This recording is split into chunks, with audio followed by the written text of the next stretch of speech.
To be honest, Deebo Samuel might fit best with the Chiefs, who have a dink-and-dunk quarterback like Patrick Mahomes. For an aggressive downfield passer like Brock Purdy, Ricky Pearsall is a better receiver fit.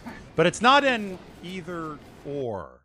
49ers might end up with both Pearsall and Deebo Samuel on a prove-it type deal, layering the depth of their wide receiver room. I want to talk about both of these guys, but the Pearsall workout video is a good place to start. Gotta love the compression sleeve on that right knee. Doing what he can to prevent a recurrence of the PCL injury that hurt him last year. Ricky Pearsall, when he was fully healthy last year, over the course of the first 4 games, was a top 7 yards per route run receiver. I think it's really, really important to emphasize how good Ricky Pearsall has been when he's been healthy. And even if you factor in the injury for Ricky Pearsall, look at the yards per route run over the course of the entire season. He was playing hurt for most of it in 2025. Look how he ranks against his fellow 2024 wide receiver draftees. Behind only Malik Neighbors last year. So yes, ahead of Ladd McConkey, ahead of Marvin Harrison Jr. And it was 2.27 yards per route run over the first 4 weeks, as I said, before that PCL injury happened in week 4 against Jacksonville. By the way, the injury didn't happen on the hip drop tackle at the start of that game. It happened when Pearsall slammed his knee onto the ground, trying to make a catch near the sideline on a great throw from Brock Purdy. And I think it actually was a great catch from Ricky Pearsall. He showed me a picture of it. He had both feet in bounds and he secured the football, but the officials called it an incompletion. So that was insult on top of injury because he did get hurt on the play. But 2.27 yards per route run, that's very good. Anything over 2 is considered solid. Anything over 3, that is elite. Brandon Aiyuk, for example, was awesome for the 49ers in that 2023 season. I think that we should take a second to acknowledge how good Brandon Aiyuk was in 2023. Just a quick little diversion here. He was number 1 in yards per catch, 18.1 yards per catch. Number 2 in yards per route run. I just showed you Pearsall 2.27 when he was healthy last year was good. Aiyuk was over 3 yards per route run in 2023. He had the highest first down rate in 12 years. 58.1% of Aiyuk's catches went for first downs in 2023. And he had the highest ever DVOA, defense adjusted value over average, the stat created by Aaron Schatz, formerly of Football Outsiders. It beat Jerry Rice's 1989 number. That's how good Aiyuk was in 2023.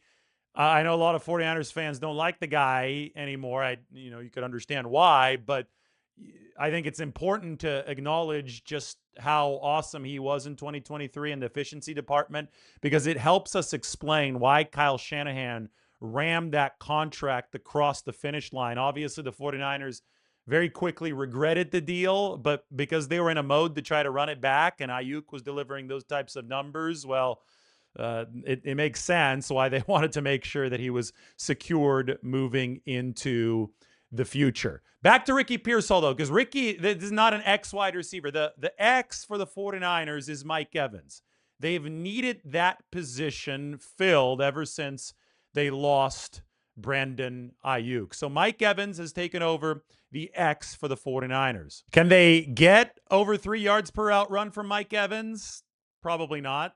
That's a lot to ask, but if they can get a solid 2 yards per route run, the 49ers actually feel that they are now stronger at the Z than they really have ever been. They used that first-round pick on Ricky Pearsall in 2024, and again, we talk about if he can stay healthy, the 49ers have a guy who's been producing at the Z receiver position. Somebody who matches well with Brock Purdy. Purdy was at 9 yards average depth of target early in his career, 2023 and 2024, which is exceptionally high. Somebody who really pushes the ball downfield. You look at when they had Ricky Pearsall against the Seattle Seahawks healthy in week 1, that very first long third down on the touchdown drive that ended with the toss from Purdy to Kittle, it was Brock Purdy layering a throw over 20 yards middle of the field seam shot to Ricky Pearsall.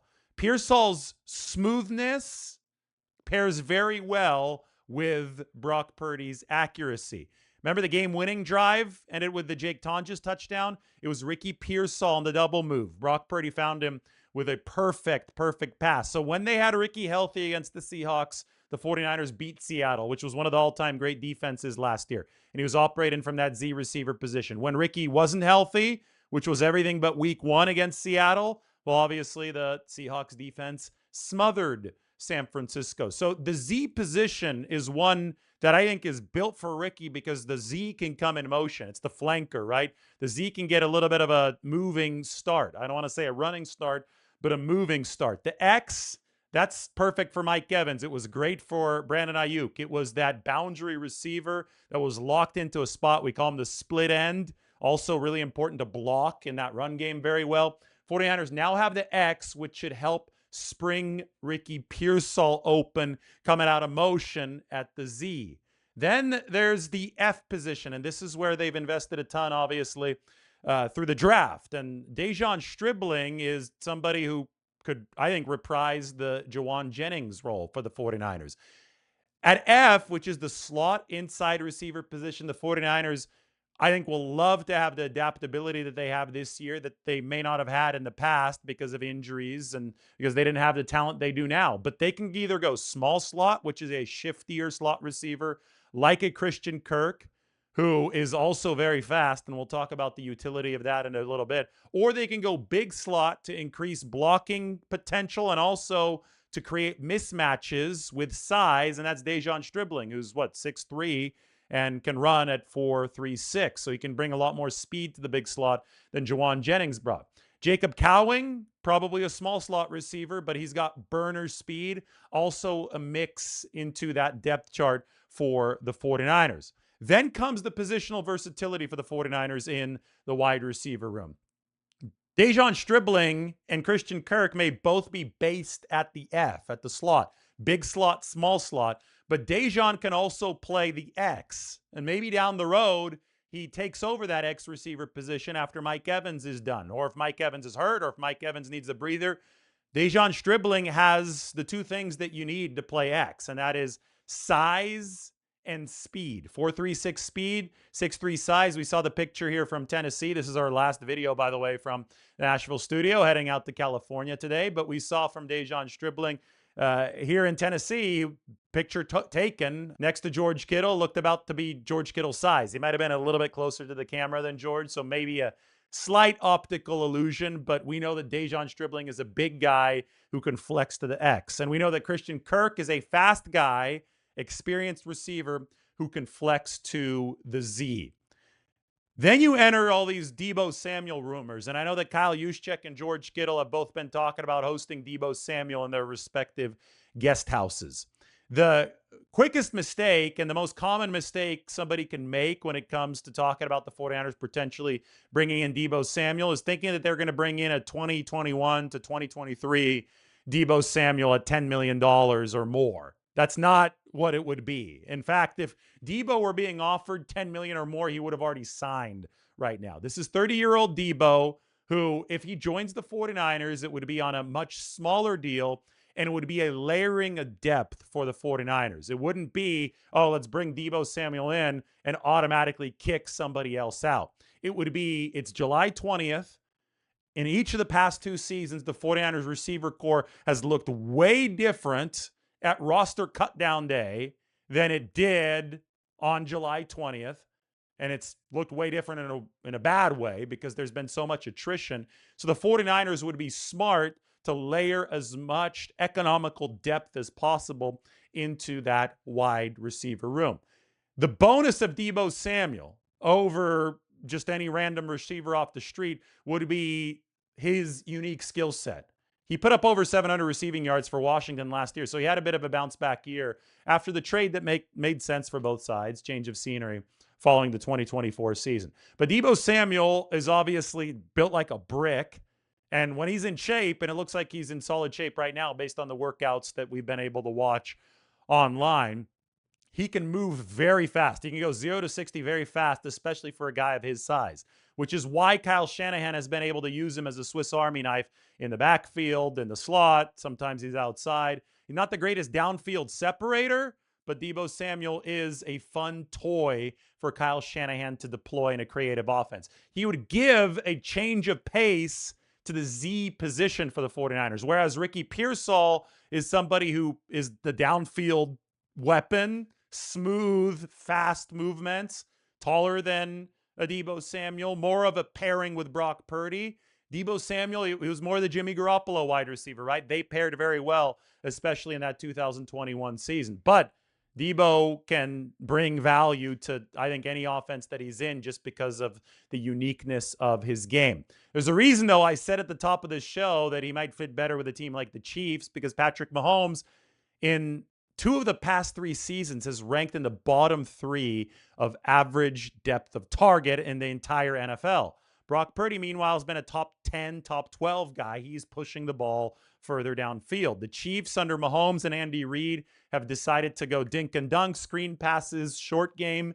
The 49ers, as they've shifted to Brock Purdy, have tried to elongate the field. It doesn't work as well when the wide receivers aren't getting open. Last year, the last 2 years, ever since Brandon Aiyuk hadn't been available, the 49ers have not been getting that separation. But this year, with their new investment into the wide receiver core, the San Francisco 49ers hope that those are problems of the past. Looking at this in totality, we put this into a spreadsheet here that takes a look at the big picture. You've got the X, you've got the Z, and you've got the F. You also have the tight end. You got 2 tight end spots, and maybe the 49ers are going to be running more heavy tight end packages this year, but a lot of that's going to depend on when is George Kittle going to be ready to come back for the 49ers. There's a reason why we're watching that very closely. You also have to remember that the 49ers have Christian McCaffrey and now Kalen Black in that running back room, and that is a big, big part of the pass game. So it's not only about these 3 wide receivers. I will say, though, that especially with the questions surrounding Kittle,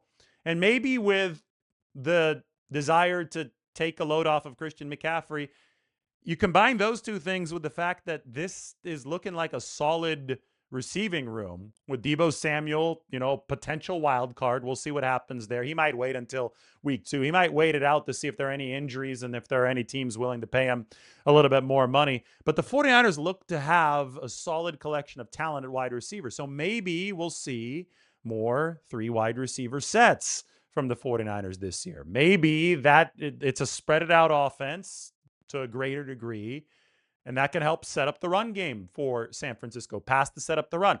You're talking about building an offense around Brock Purdy, your franchise quarterback, who's been one of the game's best. He's been the most efficient quarterback in the NFL ever since he joined the league in 2022. Those facts matter a lot more than feelings.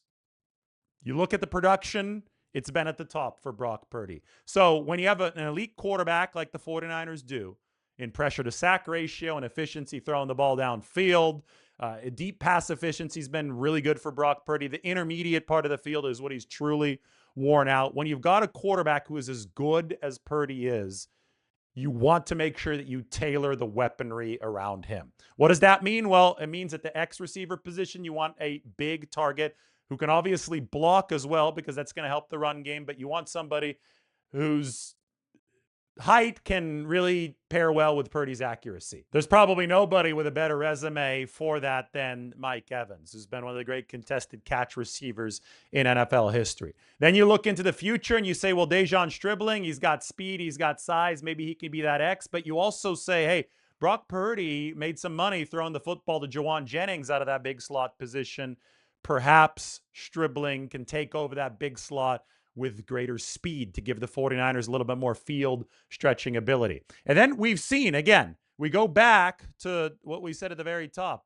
The chemistry between Purdy and a healthy Ricky Pearsall has been excellent. And now you've got Ricky Pearsall coming in at that Z wide receiver position that the 49ers truly hope can be the linchpin that connects the X and the F. And, Christian Kirk is some depth to layer onto that if you're the 49ers. If Deebo does end up coming back to the 49ers, it will make a lot of headlines. but would be as a specialty piece. In the past, we've talked about gadget weapons. Somebody like Ray McLeod or Sky Moore, gadget weapons. Deebo Samuel would be a premium gadget weapon. In the past, when the 49ers last had him, he was more of a featured receiver. Now, further into his career, with this mix of wide receivers available for the 49ers, I think Deebo Samuel would be downgraded into the gadget receiver role, which obviously would be paid less money, and it's less likely to happen. But guys like George Kittle and Kyle Juszczyk would certainly not mind seeing it. It's all a cost-benefit proposition, right? And if you could find a Deebo Samuel contract at essentially a prove-it price, well, for a gadget weapon, especially one with the upside that we've seen from Deebo Samuel, it would make sense. But ultimately, what makes sense for Brock Purdy is a Ricky Pearsall explosion. Would not surprise me if Ricky Pearsall was well over 1,000 yards this season.